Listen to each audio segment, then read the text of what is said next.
When you were talking, you had these business meetings, family meetings with, at the time, you said your daughters are 30 now, but how young were they when you started? Probably 8, 9 years old. And how much information did you give them? Like, were you kind of an open book, letting them know everything, or was it?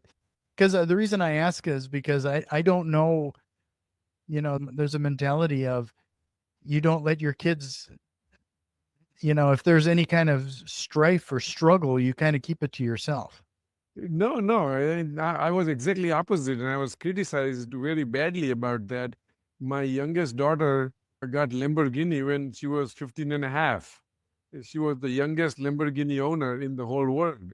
That's what I was told. And my older daughter had Bentley when she was 17, and people said, "You're spoiling your kids."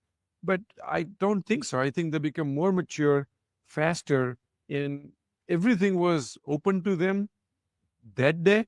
And today, my kids have more understanding about Sangani family wealth and the asset planning and all the asset protection and all those things than even I do. So I am a strong believer that there is no better strategy than being honest and straightforward. That doesn't mean I will be a cakewalk or a doormat. I still keep my beliefs and my positions in a very assertive way, but I will not let it ruin the relationship.